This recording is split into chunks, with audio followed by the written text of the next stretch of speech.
A big thank you to Squarespace for sponsoring this video. Hi guys, today I've got 3 fresh and easy 20-minute summer meals for you.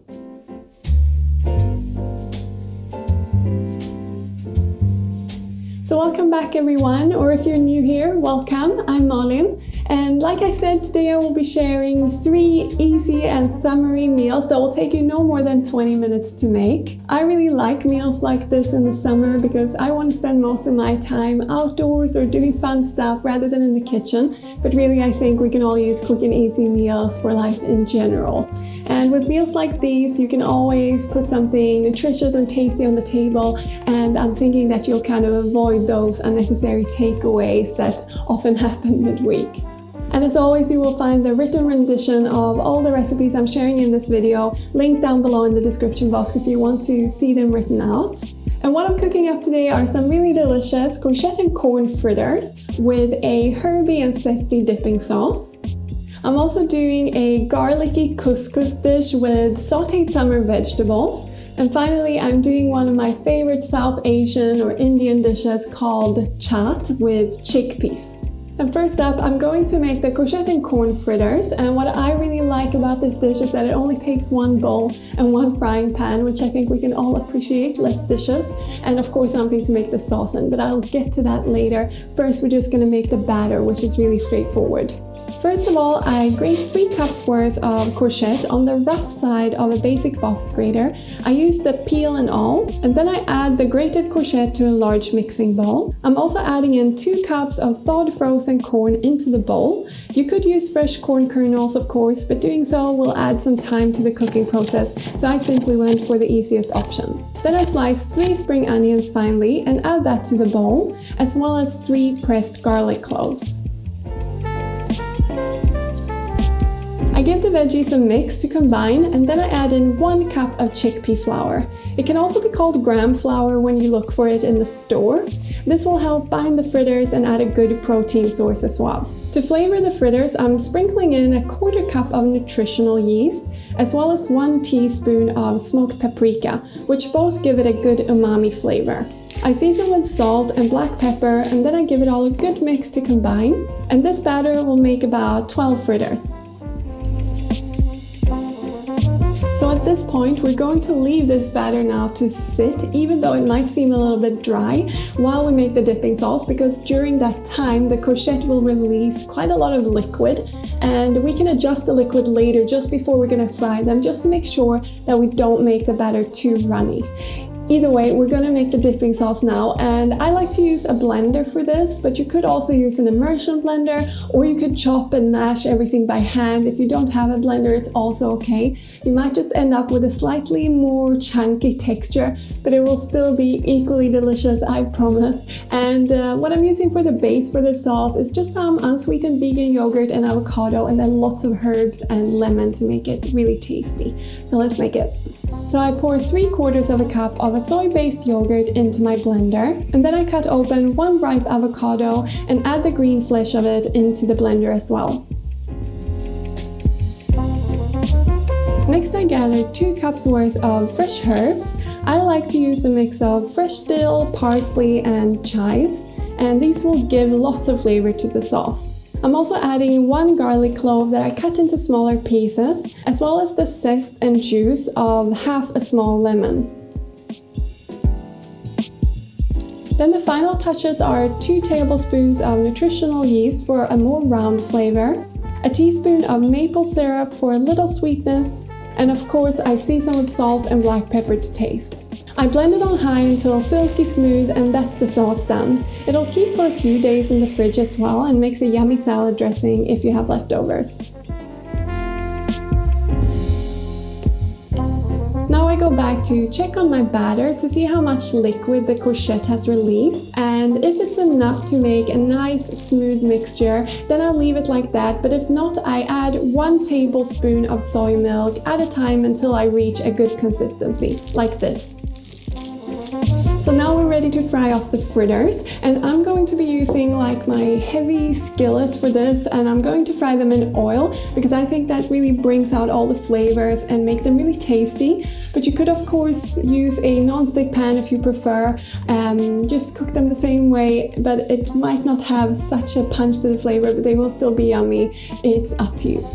I heat about 2 tablespoons of oil in my pan over medium heat, and when it's hot, I spoon in the mixture. I use the back of the spoon to spread each fritter into a round, and then I fry it for about 3 minutes on each side, using a spatula to carefully turn them over when the first side is golden. You could of course use 2 skillets to make the frying work faster as well. Finally, I serve 3 fritters each, which means this recipe serves 4, but if you think that's not enough and still need 4 portions, I did the recipe times 1.5 or 2 and just used the same method. I also like to serve a nice big salad alongside the fritters, and of course the delicious green herb sauce. You've gotta love a good fritter, I think, and sweet corn is one of my favorite vegetables, so for me this really hits the spot. And I actually think that even kids could like this, maybe with a different dipping sauce. You could definitely serve these with like a tomato chutney or even ketchup or something like that if you don't want to make a sauce yourself. Even sweet chili sauce would be nice. Now, before I move on to my next recipe, I want to thank Squarespace again for sponsoring this video and tell you a little bit about them. So Squarespace is an all-in-one website builder which allows users to create a really beautiful and inviting space to grow their business or their projects. As a few of you probably already know by now, I used Squarespace to build my food photography portfolio, and what I found is that it's really easy and intuitive to use, so you don't need any special skills at all to build a really beautiful site. They have themes and font combinations and color combos that are ready for you to choose from, and that really makes it easy. Squarespace has many uses, and it's great for business owners, for creatives, and for bloggers as well, with tools that allow you to auto-post your content to Facebook and Tumblr, as well as get an overview of your audience and a handle on SEO. It's also very easy to connect your social media accounts to your site, making it easy for visitors to find you everywhere. So if you're thinking about creating a website for any purpose, check out squarespace.com for a free trial. And when you're ready to launch your site, go to squarespace.com/goodeatings for 10% off your first website or domain. Now let's get back into cooking and make a yummy couscous dish with garlic sautéed summer vegetables. And I know this might not sound like much, but it is really yummy. And I really think that couscous is such a great fast food because all you really need to do is pour boiling water over it and let it rehydrate while you do other stuff. And I'm going to use a gluten-free version of couscous made from maize or corn, but you could use any type you like. First of all, we need to boil the water for the couscous, and I use equal parts water to couscous. In this instance, I'm using 1.5 cups worth to serve 4. I'm also adding 1 heaped teaspoon of vegetable stock powder to the pot, as well as 1 teaspoon of olive oil and a pinch of salt, and then cover the pot with a lid and allow it to come to a boil. Once it's boiling, I take the pot off the heat and I add my 1.5 cup of couscous. I give it all a good mix, then I cover it with the lid again and let it sit until I'm ready to mix it to my vegetables. For my veg, I start by slicing the bulbous part of 2 fresh red onions into half moons.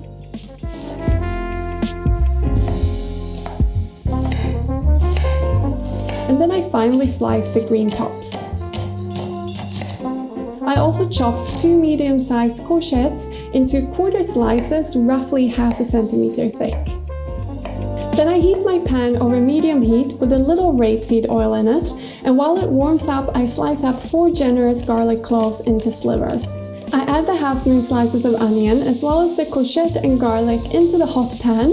Then I season it with salt and black pepper and fry them until succulent and slightly golden. This will take about 5 minutes or so, and I make sure to move the vegetables around once in a while so that they don't burn. When they are looking good, I add in 1.5 cups worth of frozen peas, and I stir them through the other vegetables for a couple of minutes until they've thawed. Finally, I take the pan off the heat and I add in 150 grams of fresh baby spinach. I stir that through the vegetables until it wilts nicely.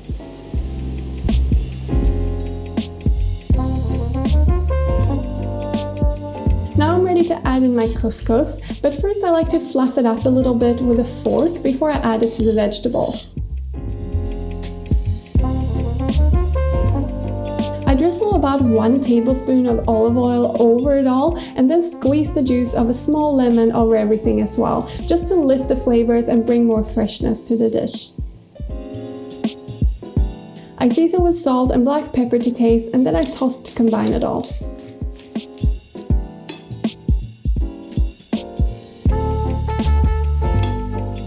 The finishing touch are some roasted and salted almonds that gives this dish a nice crunchy addition and some good fats. If you wanted to, you could serve this with a dollop of hummus or with some cubed avocado, but it tastes fantastic as is as well.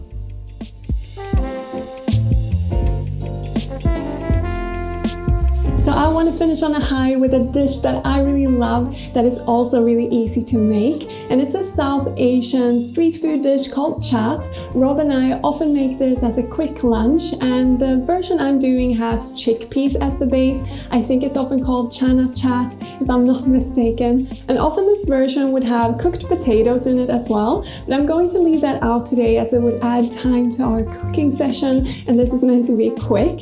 But what I am going to use are some really nice and fresh summer vegetables like red onion, tomatoes and cucumber. So I might not make the most traditional rendition of this dish here today, but I will leave a link in the description box to a recipe that's inspired me and my way of doing this. And what I think it makes this dish really special though is the spices and the chutney that you stir through it all, and also the crispy topping. And you mustn't leave any of these out. The crispy topping is a fried snack that you can find in most Indian and Pakistani shops called sev. I like this thin and small variety, but it comes in different shapes and sizes. The most important thing is that it's crunchy and tasty.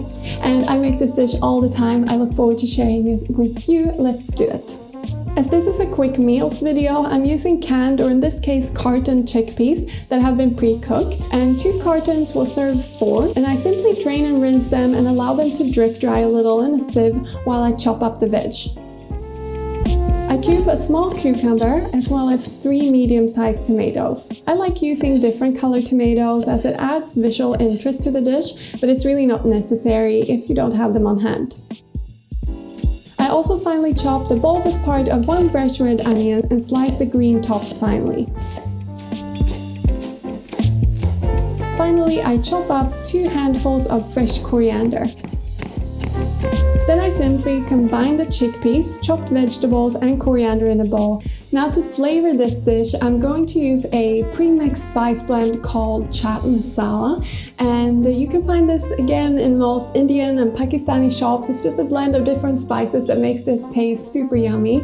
But traditionally you would also put other spices in this like cumin and chilies and dried mango powder, but I think it tastes tasty enough even with just this, so you don't need a bunch of spices, I think, to make this dish. But it's up to you. Again, you'll find the recipe that inspired me to do this in the description box if you want to make a super traditional one.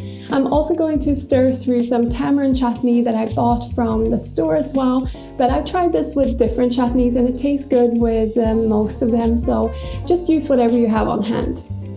So I add about 2 or 3 teaspoons of the chaat masala powder, as well as 2 or 3 tablespoons of the tamarind chutney.